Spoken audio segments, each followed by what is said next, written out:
പ്രിയപ്പെട്ടവരെ, നിങ്ങൾക്ക് ഏവർക്കും നമ്മുടെ ദേവാലയത്തിൻ്റെ കൂദാശ കർമ്മത്തിലേക്ക് സ്നേഹപൂർവമായ സ്വാഗതം.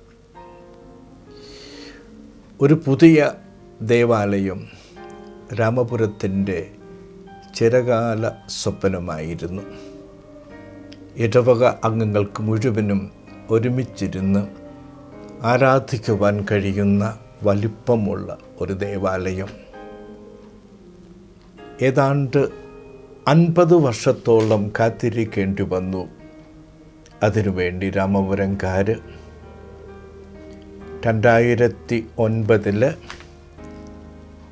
ഞാൻ ഫാദർ ജോർജ് ഞാറക്കുന്നേൽ ഇടവക വികാരിയായി ആലുവ സെമിനാരിയിൽ നിന്ന് സ്ഥലം മാറി ഇവിടേക്ക് വന്നു. അഭിമന്യ പിതാവിൻ്റെ ആശീർവാദത്തോടും മറ്റ് ഇടവ അംഗങ്ങളുടെ സഹകരണത്തോടും കൂടി ഒരു പുതിയ ദേവാലയം നിർമ്മിക്കുവാൻ നമ്മൾ തീരുമാനിച്ചു. 2009 സെപ്റ്റംബർ മാസം 2-ാം തീയതി അഭിമന്യ മാർ ജോസഫ് കല്ലറങ്ങാട്ട് പിതാവ്,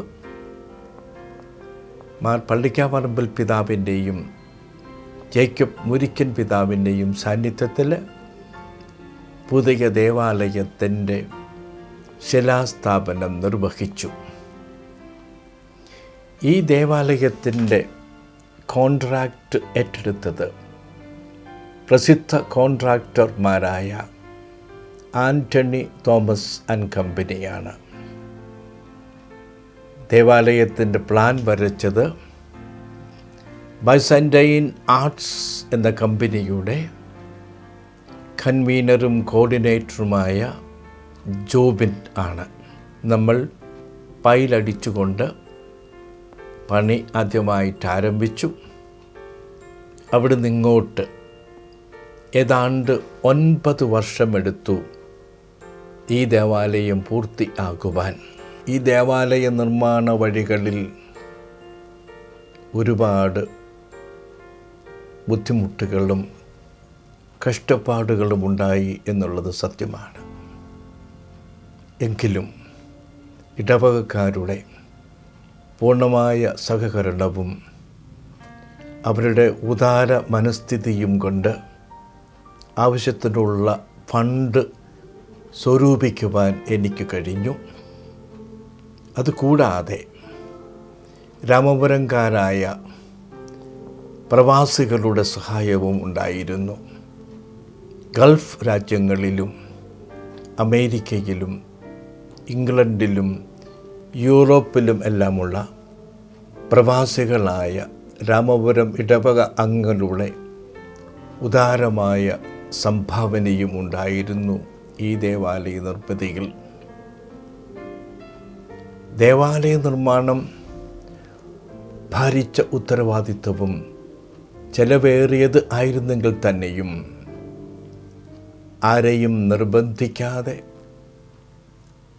ആരോടും കഠിനമായ രീതിയിലുള്ള കുടിശ്ശിക രീതിയിലുള്ള പിരിവുകൾ ഒന്നും നടത്താതെ ആളുകളുടെ സ്വമനസാലയുള്ള സഹകരണവും സഹായവും സാന്നിധ്യവും കൊണ്ടാണ് നമുക്ക് ഈ ദേവാലയം പണിയുവാൻ സാധിച്ചത്.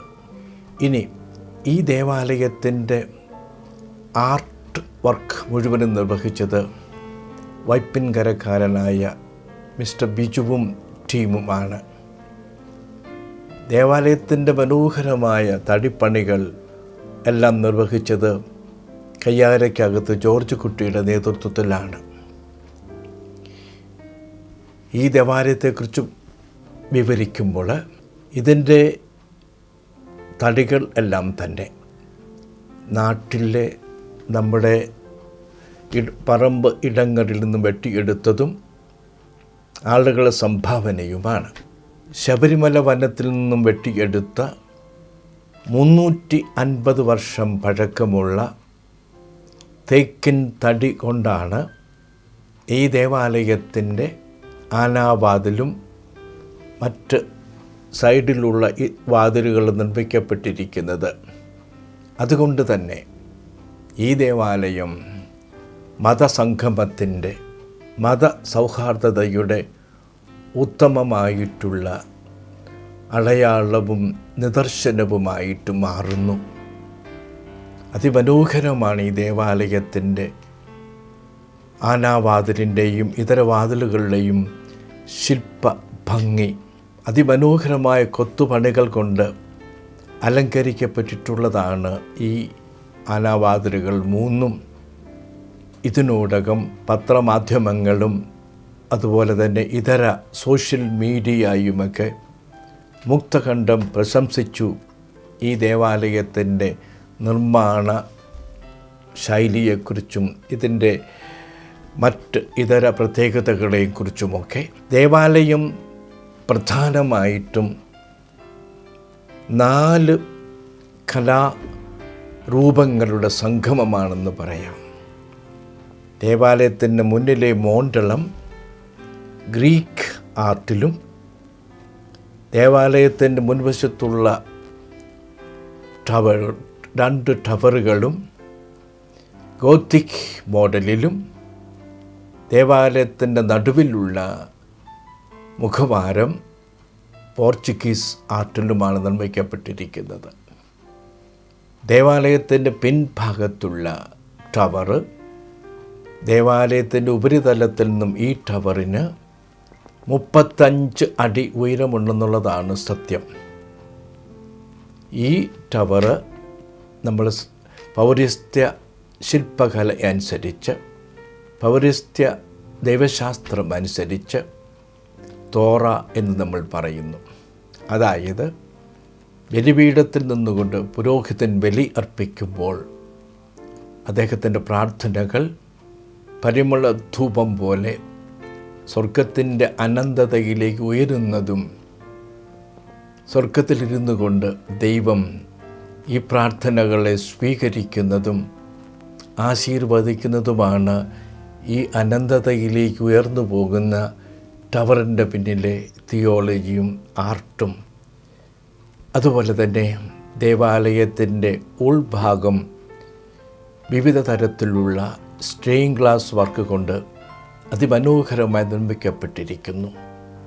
സഭയിലെ സീറോ മലബാർ സഭയിലെ ഇതര വിശുദ്ധന്മാരെല്ലാവരും തന്നെ ഈ സ്റ്റെയിൻ ഗ്ലാസ് വർക്കുകളിൽ പെടുന്നു.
അതുപോലെ തന്നെ പരിശുദ്ധ അമ്മയുടെ ചിത്രങ്ങളും ശില്പങ്ങളുമെല്ലാം വളരെ മനോഹരമായി ഇതിൻ്റെ അകത്ത് ചേർത്തിട്ടുള്ളത് മറ്റൊരു സത്യമാണ്. ദേവാലയത്തിൻ്റെ ആകമാനം എൻ്റെ ഉൾഭാഗം നമ്മൾ പരിശോധിച്ചാൽ മാതാവിൻ്റെ ശില്പങ്ങളാണ് കൂടുതൽ. കൊന്തയുടെ രഹസ്യങ്ങളെല്ലാം അതിമനോഹരമായി ദേവാലയത്തിൻ്റെ സാങ്ച്വറിയിൽ നമ്മൾ ചിത്രീകരിച്ചിട്ടുണ്ട്. അതുപോലെ തന്നെ അന്ത്യ അത്താഴവും ഉത്ഥാനത്തിൻ്റെ രൂപവും 12 സ്ലീഹന്മാരുടെ രൂപങ്ങളുമെല്ലാം ഈ സ്റ്റെയിൻ ഗ്ലാസ് നിർമ്മിതികൾ പെടുന്നു. തോമാസ് സ്ലീഹായുടെയും നല്ല ഇടയൻ്റെ രൂപങ്ങളും ഉണ്ട്. മദ്ബഹായുടെ സൈഡിലായിട്ട് ഈശോ സ്നാനം സ്വീകരിക്കുന്ന ചിത്രീകരണവും മറുവശത്ത് മാതാവിൻ്റെ ചിത്രീകരണവുമുണ്ട്.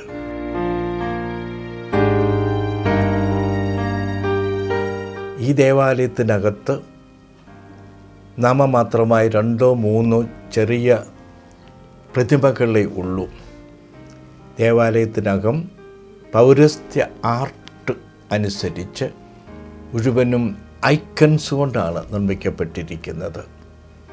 അങ്ങനെ എല്ലാ അർത്ഥത്തിലും പൗരസ്ത്യ സഭകളുടെ കലാസംവിധാനത്തിലും തിയോളജിയും അനുസരിച്ചു കൊണ്ട് തന്നെയാണ് നമ്മൾ ഈ ദേവാലയം നിർമ്മിച്ചിരിക്കുന്നത്. ഈ ദേവാലയത്തിനകത്ത് വന്ന് നിൽക്കുമ്പോൾ മധ്യശതകങ്ങളിലെ ലോകപ്രശസ്ത ശില്പികളായ മൈക്കൽ ആഞ്ചലോയുടെയും ലയനാർഡോ ദവിഞ്ചിയുടെയും റഫായലിൻ്റെയുമൊക്കെ ശില്പ വൈദഗ്ധ്യത്തെ പ്രതിബിംബിക്കുന്നത് പോലെ ഉള്ള ഒരു പ്രതീതിയാണ് നമുക്കുണ്ടാകുക. പോർച്ചുഗലിലും ഫ്രാൻസിലും ഇറ്റലിയിലുമൊക്കെ നമ്മൾ പോകുമ്പോൾ അവിടെ നമ്മൾ കാണുന്ന വലിയ ബസിലിക്കകളുടെ ഉള്ളിൽ ഭാഗം പോലെ തന്നെ ഇരിക്കും ഈ ദേവാലയത്തിൻ്റെ അകത്ത് നമ്മൾ പ്രവേശിക്കുമ്പോൾ നമുക്ക് കിട്ടുന്നതായ ഒരു വികാരം. ഇതിൻ്റെ അതിമനോഹരമായ പെയിൻറ്റിങ്സ് നമ്മുടെ കണ്ണുകൾക്ക് കൂടുതൽ വിരുന്ന് നൽകുന്നതാണ്. ഒരിക്കലും കണ്ണുകൾക്കൊരു മടുപ്പുണ്ടാകുന്നതേ ഇല്ല എന്ന് കാഴ്ചക്കാർ ഇതിനോടകം സാക്ഷ്യപ്പെടുത്തിയിരിക്കുന്നു. അങ്ങനെ ഏതാണ്ട് ഈ ദേവാലയത്തിൻ്റെ നിർമ്മാണം 9 വർഷത്തിന് ശേഷം പൂർത്തിയാകുമ്പോൾ ഏഷ്യയിലെ തന്നെ ഏറ്റവും മനോഹരമായ ശില്പഭംഗിയുള്ള ഒരു ദേവാലയമായി ഇത് മാറിക്കഴിഞ്ഞു. ലോകത്തെമ്പാടുമുള്ള മാധ്യമങ്ങൾ ഈ ദേവാലയത്തിൻ്റെ പ്രത്യേകതകളെ എടുത്തു വിവരിക്കുകയും വർണ്ണിക്കുകയും ചെയ്യുന്നുണ്ട്. ആരും ഇതുവരെയും നിഷേധാത്മകമായിട്ടുള്ള ഒരു കമൻറ്റ് പോലും ഈ ദേവാലയത്തെക്കുറിച്ച് പറഞ്ഞിട്ടില്ല എന്നുള്ളതാണ് ഇതിൻ്റെ മറ്റൊരു പ്രത്യേകത. ഇതോടുകൂടി തന്നെ മറ്റൊരു കാര്യം കൂടി സൂചിപ്പിക്കുവാനുണ്ട്. തേവർപറമ്പിൽ അഗസ്റ്റിൻ അച്ഛൻ എന്ന കുഞ്ഞച്ഛൻ്റെ പുണ്യ കുടീരമുള്ളത് രാമപുരത്തിൻ്റെ കൊച്ചു പള്ളിയിലാണ്. 600 വർഷം പഴക്കമുള്ള ഈ പള്ളിയിലാണ് കുഞ്ഞച്ഛൻ്റെ പുണ്യകിരീടം കുടികൊള്ളുന്നത്. ഇതിനോടകം വാഴ്ത്തപ്പെട്ടവനായി സഭ പ്രഖ്യാപിച്ച കുഞ്ഞച്ഛൻ എന്ന അപരനാമത്താൽ അറിയപ്പെടുന്ന തേവർപറമ്പിൽ അഗസ്റ്റിൻ അച്ഛൻ സമയത്തിൻ്റെ പൂർണ്ണതയിൽ വിശുദ്ധനായി പ്രഖ്യാപിക്കപ്പെട്ട് സഭയുടെ അൾത്താരകളിൽ വണങ്ങപ്പെടുവാനായിട്ട് വയ്ക്കപ്പെടുമെന്നതിന് യാതൊരു സംശയവുമില്ല. ലോകത്തിൻ്റെ നാനാഭാഗത്തു നിന്നും ആയിരക്കണക്കിന് തീർത്ഥകൾ, പ്രത്യേകിച്ചും ദളിതരായ തീർത്ഥകർ ഈ പുണ്യകുടീരത്തിലെത്തുന്നു കുഞ്ഞച്ഛനോട് പ്രാർത്ഥിക്കുവാനും അനുഗ്രഹങ്ങൾ നേടിയെടുക്കുവാനായിട്ട്. കുഞ്ഞച്ഛനോട് നമുക്ക് പ്രത്യേകം പ്രാർത്ഥിക്കാം. നമ്മുടെ നിയോഗങ്ങൾ സാധിച്ചു തരണമേ എന്നും അതുപോലെ തന്നെ എത്രയും വേഗം കുഞ്ഞച്ഛൻ വിശുദ്ധനായി പ്രഖ്യാപിക്കപ്പെടുവാനായിട്ടുള്ള പശ്ചാത്തലം ഒരുങ്ങണമേ. നമുക്ക് എല്ലാവർക്കും കുഞ്ഞച്ഛന് വേണ്ടിയും കുഞ്ഞച്ഛനോടും പരിശുദ്ധ അമ്മയോടും മുത്തപ്പനോടും പ്രത്യേകമായി പ്രാർത്ഥിക്കാം. രാമപുരത്ത് ഇരട്ടപ്പള്ളി എന്ന് പറയുന്നത് രാമപുരത്ത് നിലവിൽ നിന്നിരുന്ന സെൻറ്റ് മേരീസ് ചർച്ച്, അത് പിന്നീട് സെൻറ്റ് അഗസ്റ്റിൻസ് ചർച്ചായി രൂപാന്തരപ്പെടുത്തു. മെനേസിസ് മെത്രാപ്പൊലീത്ത സഭയുടെ തലവനായിരുന്ന കാലത്ത് അഗസ്റ്റീനിയൻ സന്യാസി ആയിരുന്ന മെനേസിസ് മെത്രാപ്പൊലീത്ത രാമപുരം സെൻറ്റ് മേരീസ് ദേവാലയത്തെ സെൻറ്റ് അഗസ്റ്റിൻസ് ദേവാലയമായി പുനർനാമകരണം ചെയ്തു. അങ്ങനെ ആ ദേവാലയവും ഇവിടെ നിലനിന്നിരുന്ന 600-ലേറെ വർഷം പഴക്കമുള്ള കുഞ്ഞച്ഛൻ്റെ പൂർണ്ണകുടീരം കുടികൊള്ളുന്ന ദേവാലയം ഒരുമിച്ച് ചേർത്ത് പറയുന്ന പേരാണ് രാമപുരത്തിൻ്റെ ഇരട്ടപ്പള്ളി എന്ന്. അത് വേറൊരു പ്രത്യേക ദേവാലയമല്ല, ഈ 2 ദേവാലയങ്ങളുടെ സമുച്ചയത്തെ വിളിക്കുന്ന പേരാണ് ഇരട്ടപ്പള്ളി എന്ന്.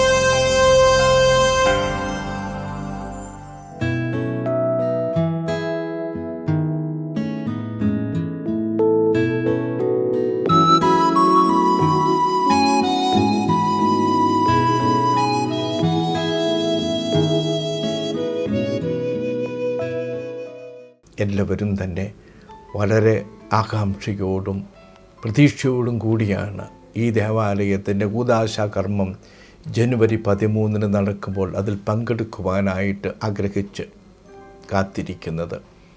ദേവാലയത്തിൻ്റെ കൂദാശ കർമ്മം നടത്തുന്നത് സീറോ മലബാർ സഭയുടെ അത്യുന്നത കർദിനാൾ മാർ ജോർജ് ആലഞ്ചേരിയും പാലാ രൂപതയുടെ മെത്രാൻ മാർ ജോസഫ് കല്ലറങ്ങാട്ടുമായിരിക്കും. തിരുക്കർമ്മങ്ങൾക്കിടയിൽ വചന സന്ദേശം നൽകുന്നത് മലങ്കര സഭയുടെ അത്യുന്നത കർദിനാൾ മാർ ക്ലീമിസ് ബാവ തിരുമേനി ആയിരിക്കും. അതുകൂടാതെ പാലാ രൂപതയിലെയും മറ്റ് ഇതര രൂപതകളിലെയും ഏതാണ്ട് 30-ലേറെ അഭിമന്യ പിതാക്കന്മാർ ഈ തിരുക്കർമ്മത്തിൽ പങ്കെടുക്കുന്നതായിരിക്കും. 25,000-ഓളം പേരെങ്കിലും വിശ്വാസികൾ ഇതിൽ പങ്കെടുക്കുമെന്ന് നമ്മൾ കരുതുന്നു. അതുപോലെ തന്നെ 100 കണക്കിന് വൈദികരും ഇതിൽ സാക്ഷികളാകുവാനെത്തും. അങ്ങനെ എല്ലാവരും വളരെ വളരെ ആകാംക്ഷയോടെ കാത്തിരിക്കുന്നു. ഞങ്ങൾ ഇവരെയൊക്കെ സ്വീകരിക്കുവാനും ആയിട്ട് നന്നായിട്ട് ഒരുങ്ങിക്കൊണ്ടിരിക്കുന്നു. പ്രാർത്ഥനാപൂർവവും അല്ലാതെയും ഞങ്ങൾ ഇടവക മുഴുവനും ഒരേ മനസ്സോടെ ഒരേ ദിശാബോധത്തോടെ ഈ പുണ്യദിനത്തിനായി പൂർണ്ണകർമ്മത്തിനായി കാത്തിരിക്കുന്നു. നിങ്ങളെയും ഞാൻ സ്നേഹപൂർവ്വം ക്ഷണിക്കുന്നു. ഈ പുണ്യനിമിഷങ്ങളിൽ ഞങ്ങളോടൊത്തുണ്ടായിരിക്കുവാനും ഞങ്ങളോടൊത്ത് സന്തോഷിക്കുവാനും ഞങ്ങളോടൊത്ത് പ്രാർത്ഥിക്കുവാനുമായിട്ട് ദൈവം നിങ്ങളെ അനുഗ്രഹിക്കട്ടെ.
പരിശുദ്ധമാകുമിയാലയത്തിൽ പരിപാവനമാം ദൈവസന്നിധിയിൽ രക്ഷതന്നാഘോഷമീ ബലിയിൽ പങ്കുചേരാനായി വരുന്നു ഞങ്ങൾ.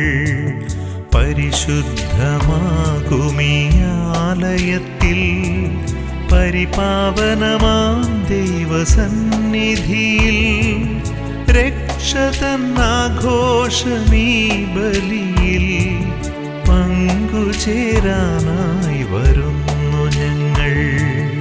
ആദരവോടിവർ വാഴ്ത്തിടുന്നു ആരാധ്യനേശുവിൻ ദിവ്യനാമം. ആദരവോടിവർ വാഴ്ത്തിടുന്നു ആരാധ്യനേശുവിൻ ദിവ്യനാമം.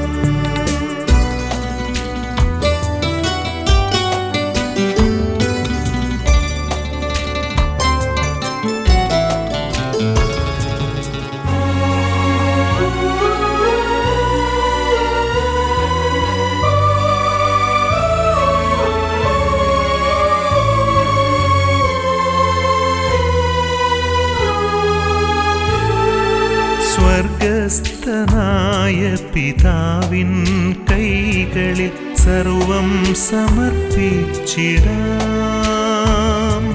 സ്വർഗസ്ഥനായ പിതാവിൻ കൈകളിൽ സർവം സമർപ്പിച്ചിടാം.